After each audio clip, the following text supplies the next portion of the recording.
Wow. Buenas noches, ¿cómo la están pasando? Bien, felices de estar aquí otra vez en Brilla. ¿Cuántos vinieron ayer y recibieron de todo? ¡Wow! Muy bien. ¡Wow! Les ganamos hoy a los hombres, creo yo.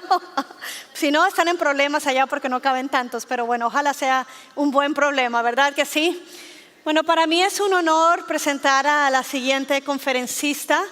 Por supuesto, tengo muchas cosas que decir de ella. La conozco desde que nací, porque es mi madre. Entonces, algunos de ustedes han escuchado historias cuando yo predico, cuando hablo, y siempre son historias de fe, de valentía.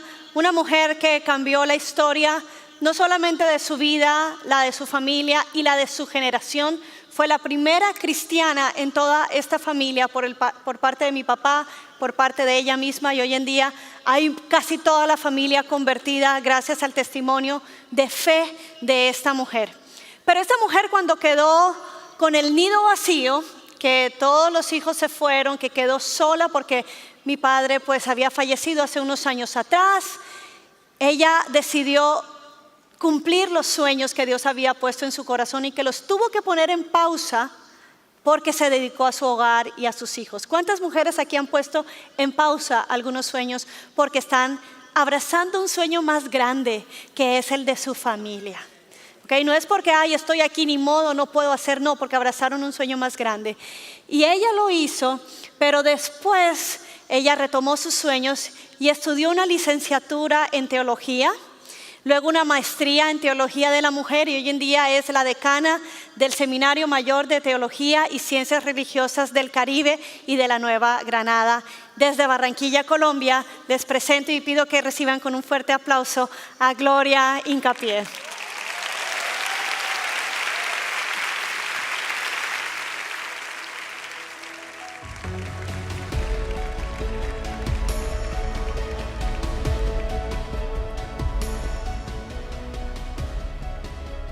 Buenas noches. Te doy gracias a Dios y a los pastores de esta casa por permitirme compartir con ustedes de la teología de la mujer, el carácter de la mujer en la historia de la salvación. Voy a tratar superficialmente 4 ejes temáticos, pero el principal es dilucidar la imagen de Dios en el carácter de la mujer.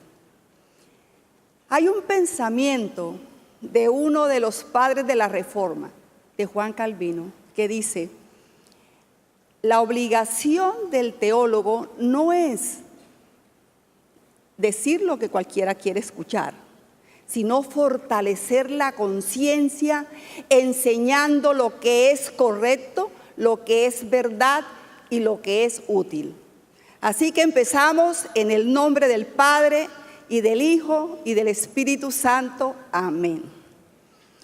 El caminar de la mujer en la historia de la salvación, a través de la Biblia, por los estereotipos de las traducciones, no es seguro, ni nos aclara el carácter teológico de la mujer.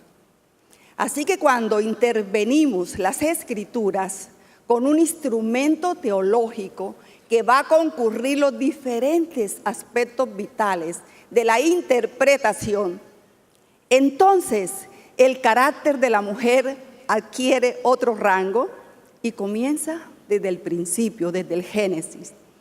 Evidentemente, hay comentarios hechos hasta la fecha que son comentarios religiosos de denominaciones que quieren poner a la mujer en un terreno de subordinación del hombre.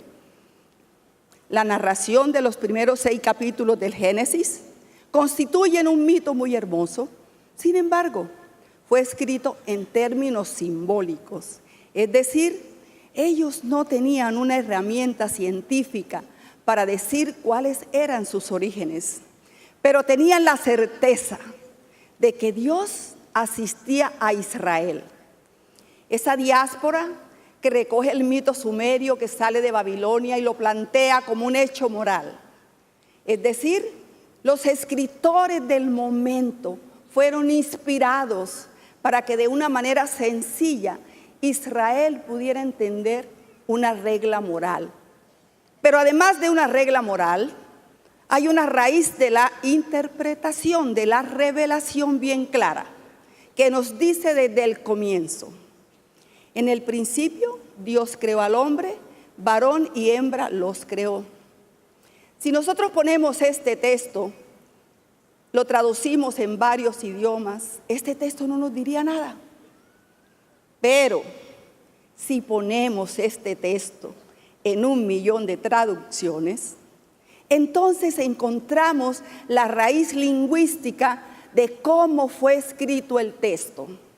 Y todo lo que estaba negro se aclara. Porque la versión de Dios creó al hombre, como verdaderamente se dice en su raíz antropológica. Cuando les hablo de la raíz antropológica, les estoy hablando del griego, del hebreo antiguo, que está radicado en el griego, de los textus receptus, de los originales.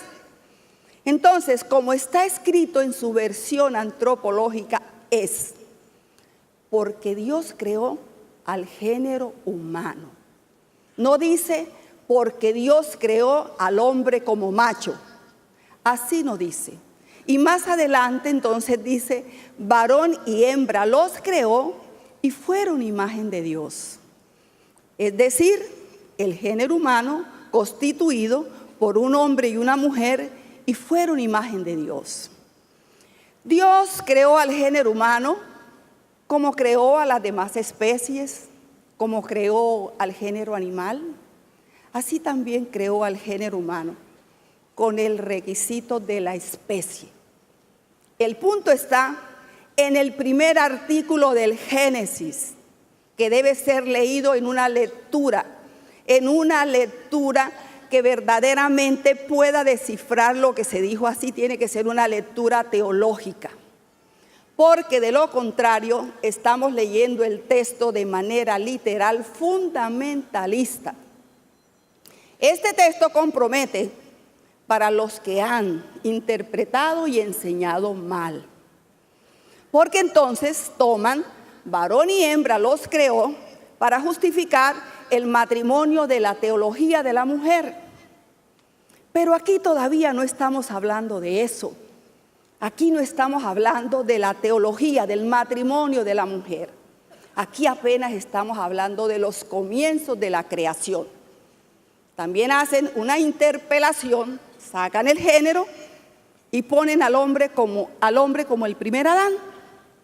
Pero resulta que Adán no es un tema individual, porque Adán significa pueblos. Dios creó al hombre como una especie organizada. Así que Adán no es un tema individual. Adán significa pueblos. Porque si Adán fuera un tema individual, entonces esto se torna muy peligroso y nos estamos metiendo en problemas con Dios. Porque entonces, si fuera un tema individual, sería de sexo masculino, y entonces estamos desvirtuando la imagen de Dios y también a la persona. Porque la imagen de Dios está constituida por un hombre y una mujer, y la persona es un hombre y una mujer. Lo que trato de decirles en este primer tema es que la teología de la mujer podemos encontrarla en una lectura teológica. ¿Qué es una lectura teológica? Una lectura teológica es donde concursan todas las ciencias con la teología, pero va regida por la filosofía. Eso es una lectura teológica, concursando todas las ciencias. Quien hizo un gran aporte a la teología fue el doctor Paul Tillich. Este hombre fue el que sacó la suma teológica de todos los tiempos, el círculo teológico. Este hombre hizo un gran aporte a la teología. Él era un ministro evangélico luterano alemán. Pero él hizo un gran aporte a la teología. Pasamos al segundo tema. El segundo tema nos habla que en ese venir del género, Dios resumió tiempos de la persona humana. Es decir, el Señor hizo todo simultáneamente bajo el rigor de la creación. El género humano es lo que determina la imagen del hombre a imagen de Dios. Esa imagen de Dios que se profundiza en la creación y aparece en la persona humana. La persona humana es una de las razones escalonadas de la creación después del género. El actor principal del desarrollo de la historia de la salvación es la persona humana. Porque para que la salvación llegue al hecho existencial, tiene que tocar a la persona. Porque Dios salva a la persona, no al género. El género humano es el genérico de toda la creación desde que Dios dijo, hágase.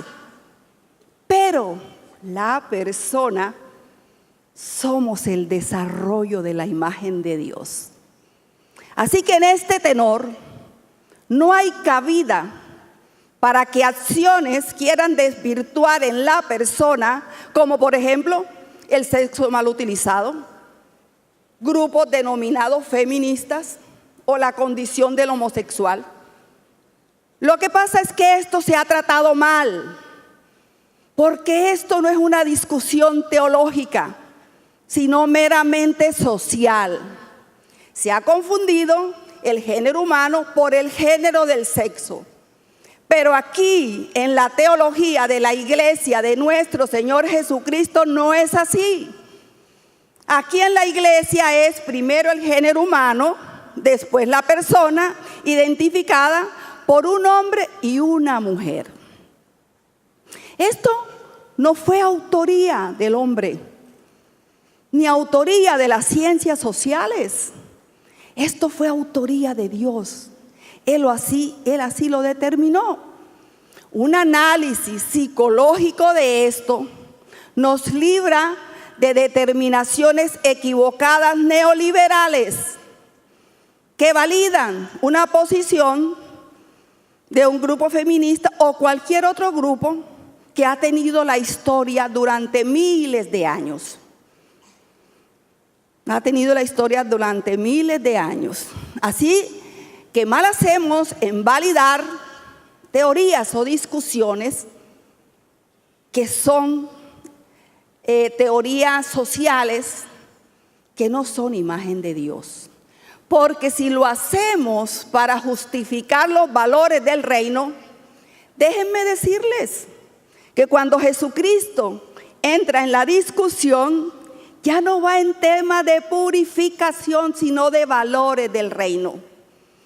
Él se sale del contexto que está atrapado en la historia para decir, esto no es lo que determina los valores del reino. Y se sienta y empieza a explicar uno a uno los valores del reino que tú y yo debemos conocer. Porque ese es el filtro para todo aquel que se denomina cristiano, para la iglesia en general. Porque la iglesia tiene que tener pertenencia, sentido de pertenencia, identidad. Porque muchas veces escuchamos comentarios que van en contra del lugar en donde nos congregamos y nos desestabilizan, porque no conocemos los valores del reino.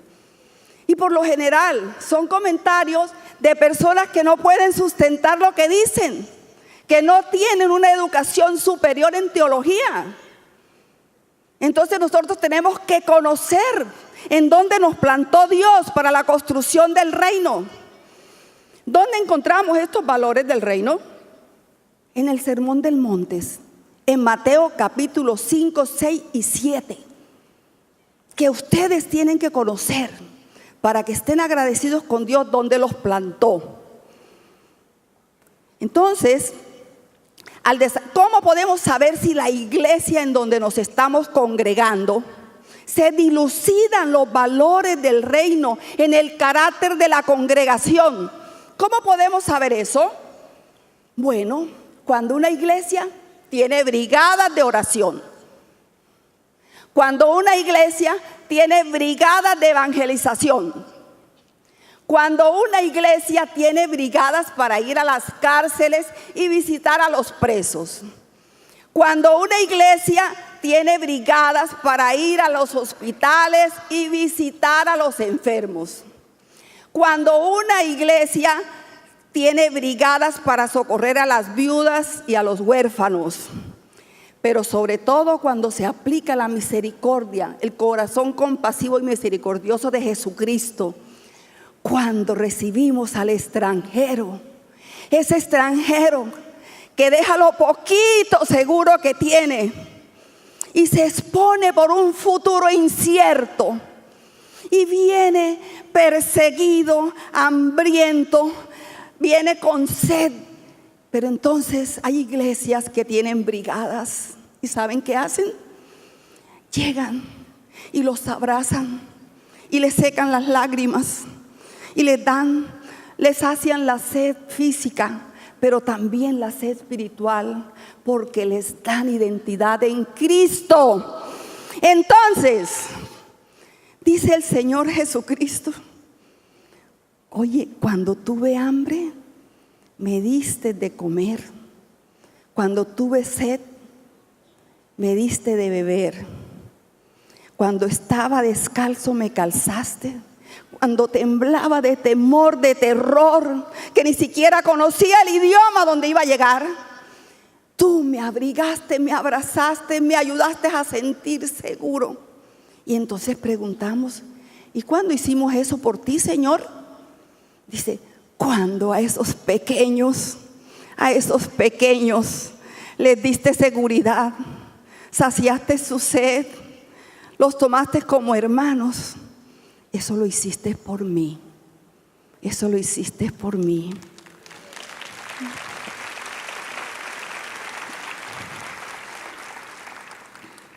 Entonces les decía que el Señor se sale del contexto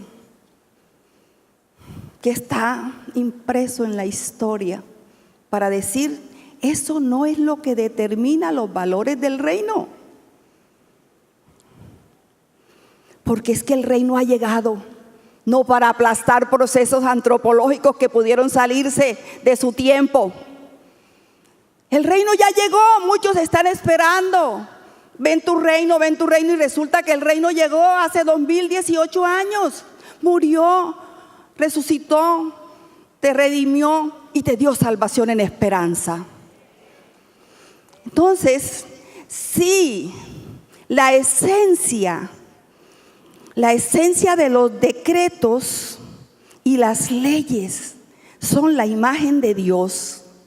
Entonces, cuando nosotros meditamos día y noche, que Él nos manda a meditar día y noche sus decretos, entonces estamos recreándonos en la imagen de Dios. En la imagen de Dios. De hecho, el Señor le dijo a Josué, antes de ir a conquistar la tierra prometida, le dijo: hey Josué, mira que te mando que nunca se aparte de tu boca este libro de la ley, sino que día y noche medites en él, para que hagas y guardes conforme a todo lo que en él está escrito. Entonces harás prosperar tu camino y todo te saldrá bien. 800 años después, ocupa el primer lugar en el libro de los Salmos. El Salmo 1 te dice: bienaventurado el varón que no anduvo en consejo de malos, ni en camino de pecadores, ni en sillo de escarnecedores se ha sentado, sino que en la ley de su Dios todopoderoso, creador de los cielos y de la tierra, el ser en sí mismo, está tu delicia, y en su ley meditas día y noche. Entonces serás como ese árbol plantado junto a las corrientes de las aguas, que da su fruto a tiempo y su hoja no cae. Prosperará. 3.500 años aproximadamente después lo he escuchado desde este santuario, desde este púlpito. Yo se los estoy diciendo ahora. Hey, ¿sabes dónde están las coordenadas del éxito? Para que vayas a un puerto seguro y no te desvíes. ¿Sabes? En Mateo capítulo, repítanlo nuevamente, ¿Para qué? Para ir a un puerto seguro y no nos puedan desestabilizar las voces del enemigo y podamos reconocer el lugar maravilloso donde Dios nos plantó. ¿Ah? Entonces, ¿dónde conseguimos estos valores? ¿Cómo vienen estos valores? Pues en un largo proceso donde el hombre superó las culturas que lo tenían oprimido, subyugado y no lo dejaban trascender. Por eso fue que el hombre duró tantos años, siglos para poder llegar a Jesucristo. Porque para que seamos la imagen de Dios eficazmente, el hombre necesita trascender a Dios. Entonces he tratado en este segundo tema 3 pecados. Yo sé que tienen muchas preguntas para hacerme. Bueno, y entonces estos pecadores que llegan con estos 3 pecados, ¿cómo hacemos para ayudarlos eficazmente? Yo les diría, buena pregunta. La pregunta es porque tenemos que hacer lo mismo que cuando nosotros llegamos a la iglesia. Cuando nosotros llegamos a la iglesia, llegamos con el alma fragmentada y la imagen de Dios distorsionada. No, pero yo no traía esos pecados de esos 3 que usted nombró. No importa, traías otros pecados. Dios murió por los pecados de ellos y por estos pecados de nosotros, por todos los pecados. Entonces, ¿cómo los podemos ayudar eficazmente? Bueno, sabemos que para todo tenemos que orar, pero no todo es liberación. La teología trabaja con las ciencias y sobre todo con la ciencia del alma, que es la psicología.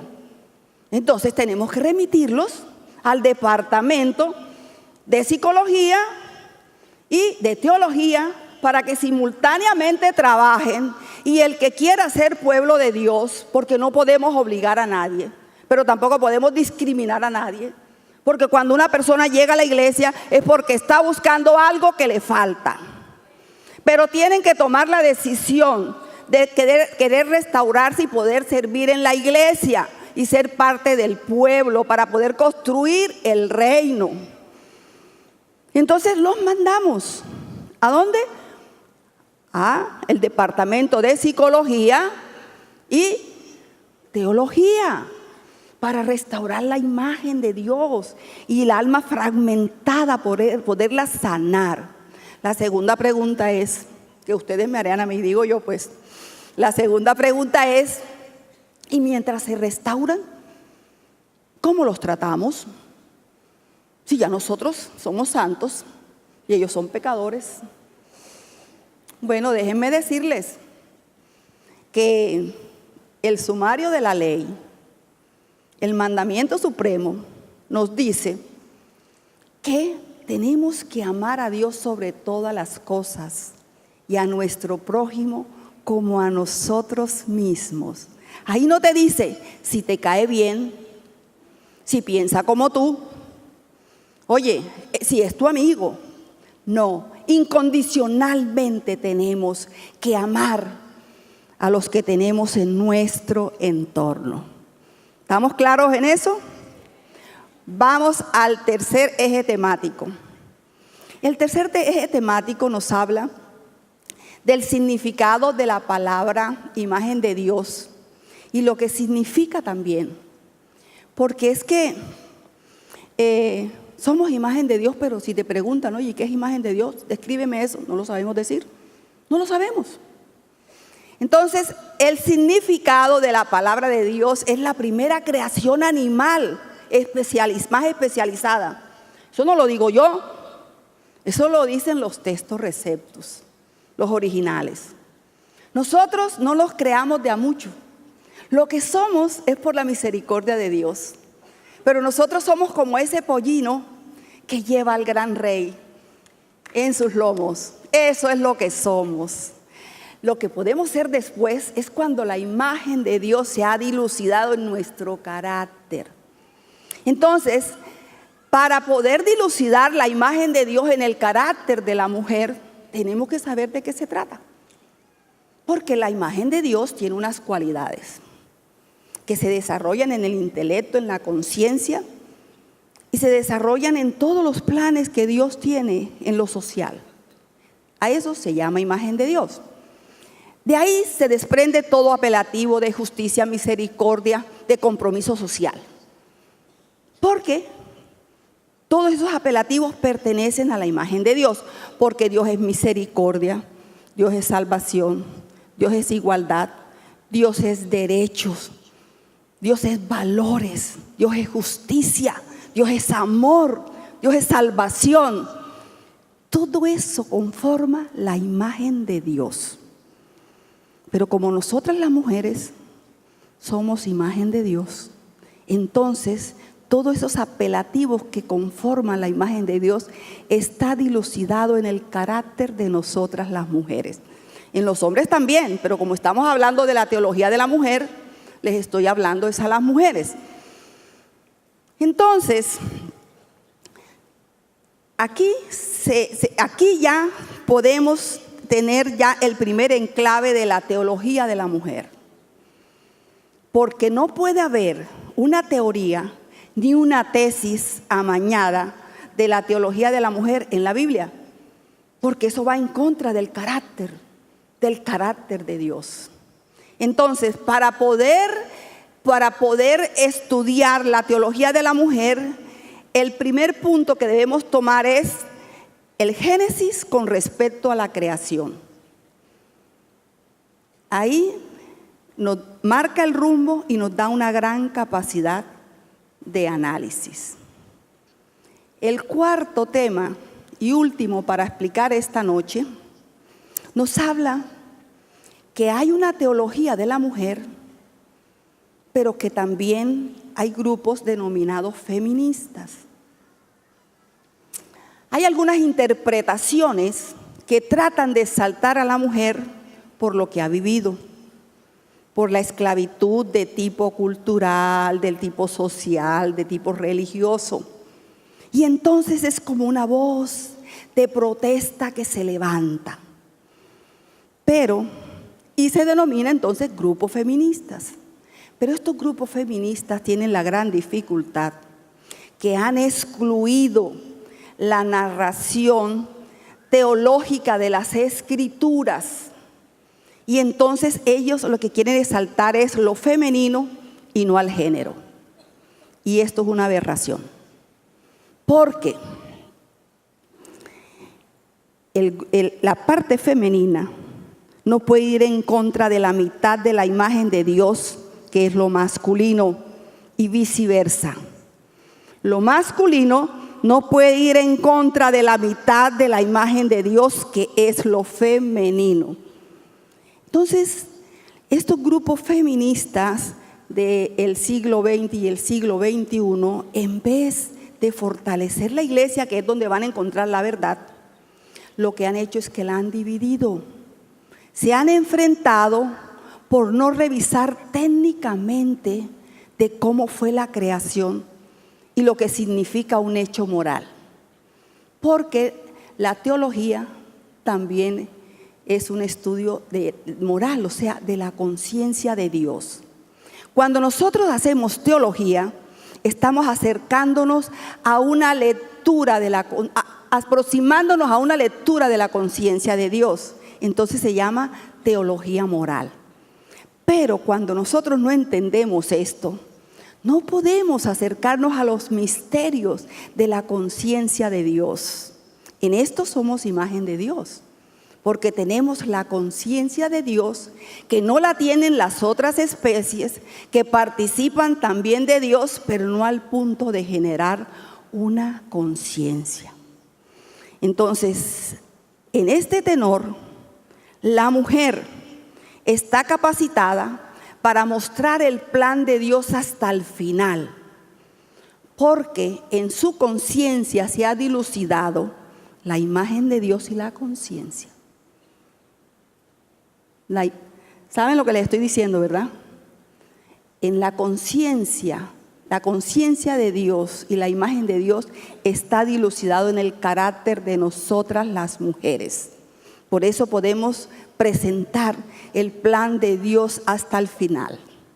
Por eso es necesario que la teología de la mujer dé un paso a la teología de la iglesia, que hasta este momento ha estado en manos de la Iglesia Católica Romana y en manos de las iglesias católicas protestantes más cultas. Porque la iglesia no se puede presentar sin el rostro de la mujer. La Iglesia Católica indivisa nos enseña, nos explica que la mujer es el rostro femenino de Dios. Sin el rostro femenino de Dios, la imagen de Dios está incompleta. Porque varón y hembra nos creó en igualdad de condiciones y derechos y somos imagen de Dios. Bueno, gracias por haberme escuchado.